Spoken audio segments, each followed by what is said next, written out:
So, do you know what the Turing test is?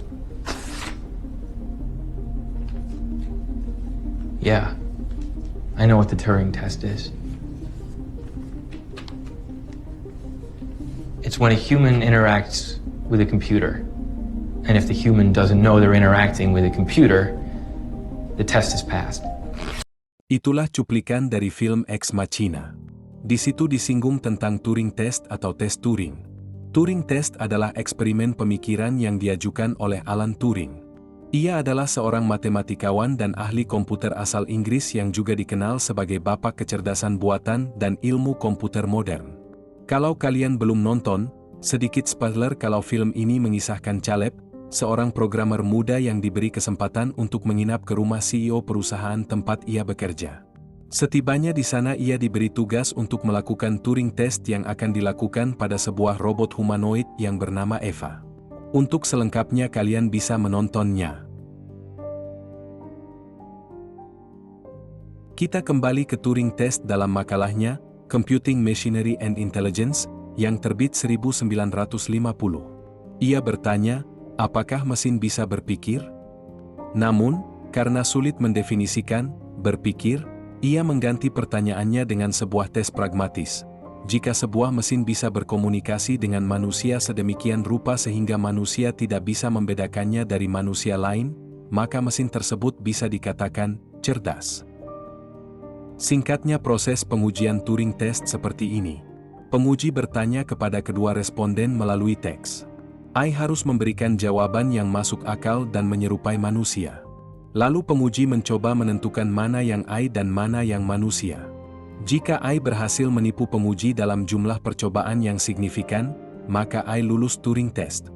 Jenis pertanyaan biasanya berbentuk pertanyaan faktual seperti, siapa Presiden A saat ini? Pertanyaan opini seperti, apa pendapatmu tentang seni abstrak? Bisa juga pertanyaan jebakan seperti, ceritakan pengalaman masa kecilmu. AI yang tidak memiliki pengalaman nyata mungkin kesulitan.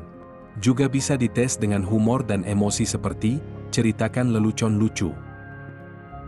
Struktur Turing test. Turing test dilakukan dengan 3 peserta dalam kondisi yang dirancang untuk menghilangkan faktor nonverbal.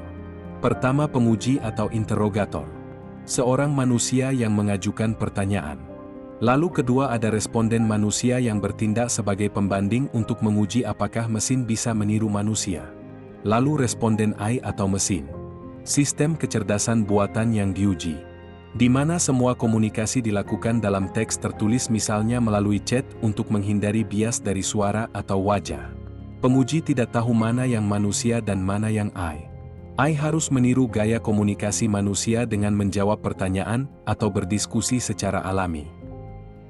Meskipun Turing test adalah konsep revolusioner dalam kecerdasan buatan, banyak ilmuwan dan filsuf yang menilai tes ini tidak cukup untuk menentukan kecerdasan sejati.